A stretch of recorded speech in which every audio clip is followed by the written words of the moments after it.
Hey guys, thanks for tuning in.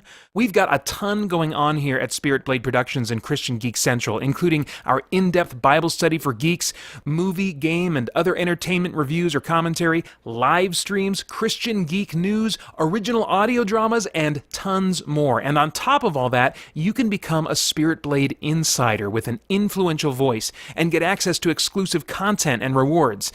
It's your involvement as a patron that will keep all of this going and growing, so I want to thank you for your consideration in that. For more information, please check out our Patreon page through the link below at patreon.com/spiritbladeproductions. Thanks for listening.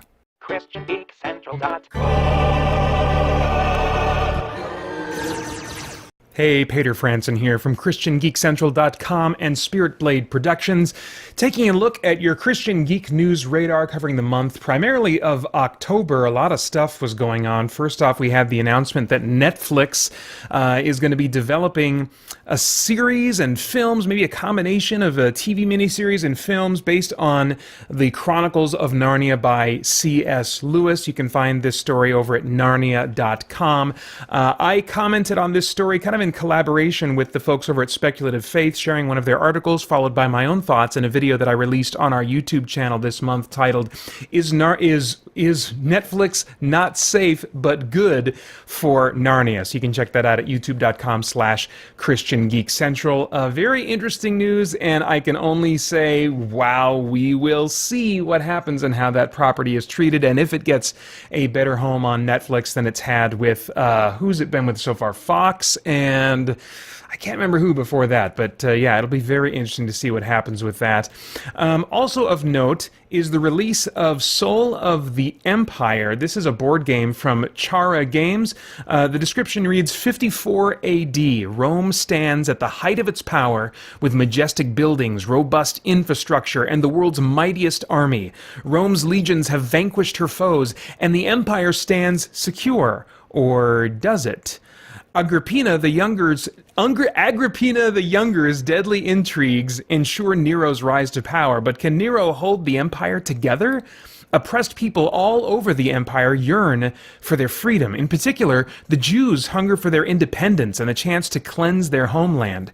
Outside the empire, Germanic tribes, Goths, and Parthians will suffer no more Roman expansion. Sensing an opportunity, they begin to push back against Rome. Meanwhile, small groups of Christians are challenging all kinds of religious and cultural norms.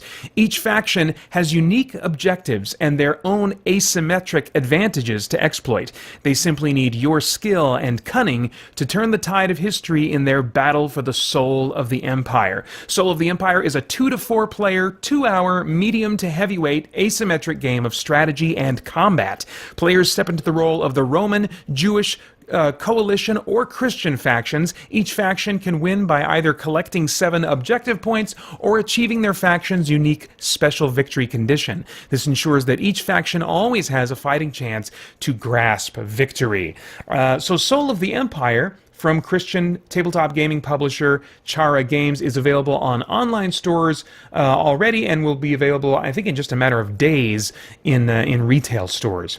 Moving over to book news. A Hideous Beauty, I almost said that hideous strength.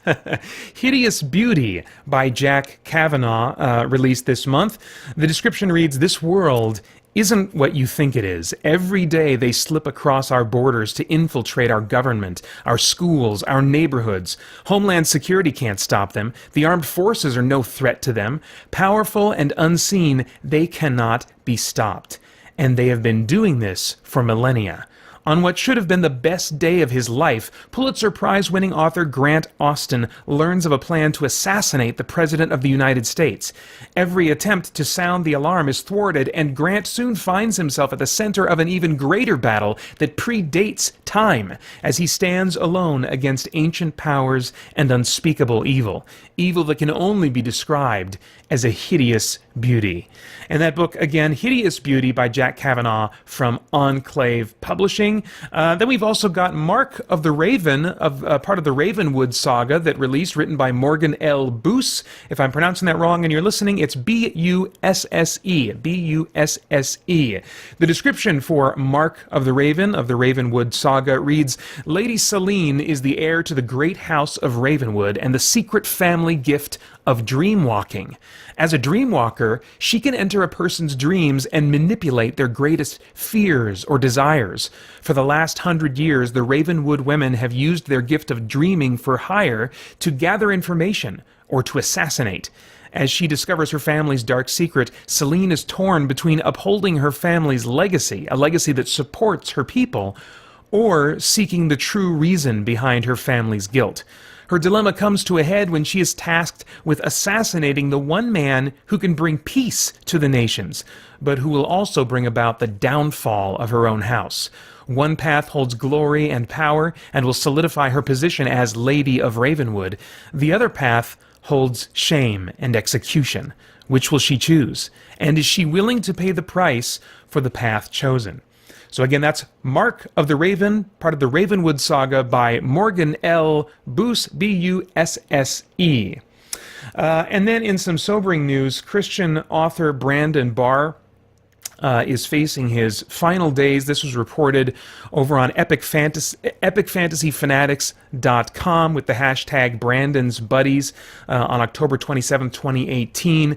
They reported that he is basically at home now, facing his final days in his fight against leukemia. There had been a time a few months ago where things were looking better for him, but they have taken a sharp downward turn, and he's settling into home to be with his loved ones until the end at this point. And the fan community around Brandon Barr has launched a GoFundMe in order to help his family after he passes away, and I'm sure that he would greatly appreciate if you would check that out. I'm going to put a link to his GoFundMe below the video version of this if you're watching the video, and in the podcast notes if you're listening to this on the Christian Geek Central podcast. So again, that's Brandon Barr, who is facing his final days, and the fan community is calling for to rally the fan community to help his family. So if you're interested, check out that GoFundMe page. A really eventful month. A lot of stuff going on. A lot more actually than I could even report on. There were 2 book giveaways. There was a cosplay contest. There was a book sale. A lot of that stuff is just that it comes and goes so quickly that there's no point in me really talking about it in my monthly summary here. But if you would like to get kind of the hot news out of the world of Christian geekery as it is happening, then you want to be connected to Christian Geek Central on Twitter. You can follow us at Christian_geek. All right, that's it for this month. I'll bring you more next month, and until then, hopefully you will check out again us on Twitter at Christian_geek. Thanks a lot. Bye-bye. ChristianGeekCentral.com